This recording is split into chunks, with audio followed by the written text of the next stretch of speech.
Mais pourquoi tu ne me réponds pas? Dis quelque chose. Je te parle là. Est-ce que ces phrases vous sont familières?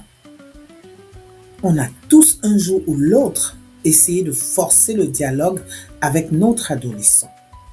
On pense que parler, expliquer, argumenter, c'est éduquer. Mais que se passerait-il si je vous disais que votre plus grande force, votre plus grand pouvoir de coach pour votre enfant, ce n'est pas votre parole, mais votre silence?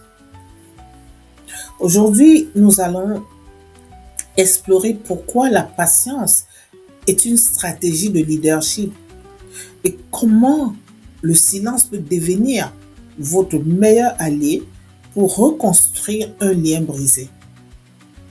Restez bien jusqu'à la fin car je vais vous donner l'outil pratique pour transformer une dispute imminente en un moment de reconnexion profonde.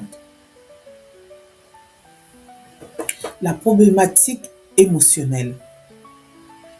En tant que parents, nous avons peur du vide.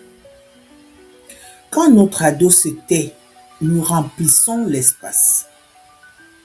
Nous remplissons ce vide avec nos angoisses, nos reproches, nos conseils non sollicités.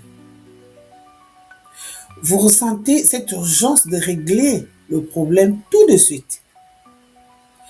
Mais cette urgence, c'est votre propre stress que vous essayez de calmer, pas celui de votre ado.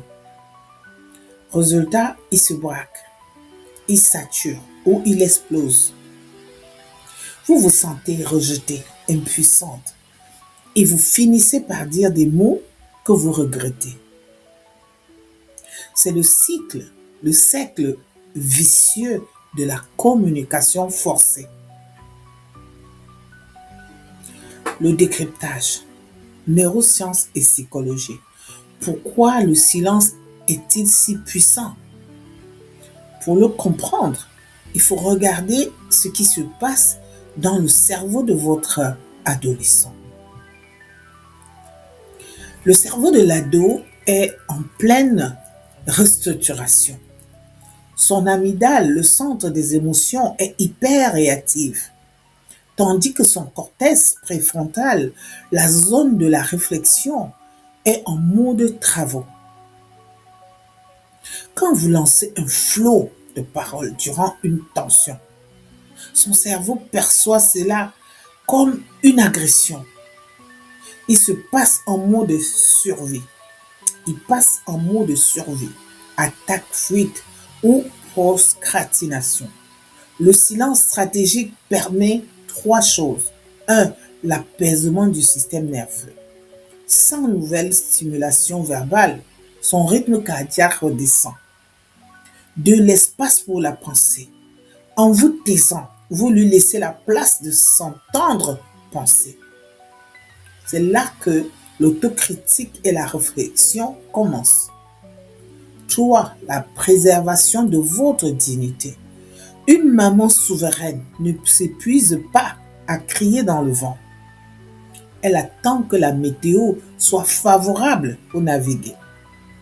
4. La philosophie de vie, la posture de la reine. La patience n'est pas de la passivité. Ce n'est pas subir le silence de l'autre. C'est une décision consciente.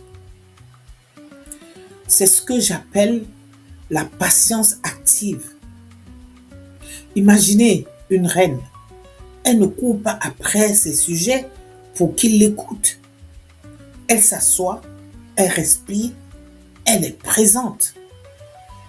Sa simple présence impose le respect. Quand vous apprenez à vous taire au milieu d'une tempête, vous reprenez le leadership. Vous montrez à votre enfant que cette tempête à lui ne peuvent pas renverser votre navire. Vous devenez son ancrage. L'outil pratique, la méthode STOP. Voici comment pratiquer ce silence dès ce soir. Est-ce pour se stopper? Dès que vous sentez l'envie de donner une leçon ou de crier, arrêtez-vous, même au milieu d'une phrase. T pour temporiser. Prenez 3 grandes inspirations. Le silence commence ici. O pour observer.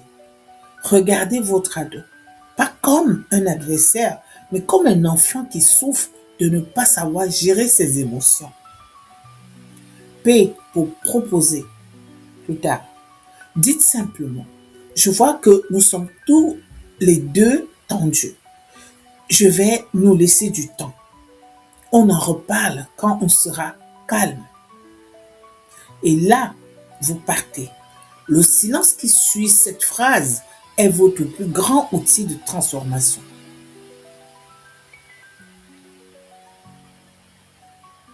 En conclusion, reprendre sa place de maman, ce n'est pas gagner une bataille de mots. C'est gagner la guerre de la sérénité.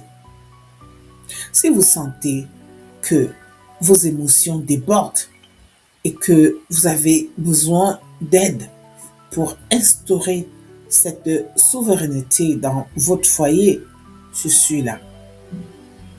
Je vous offre une séance diagnostique de 30 minutes.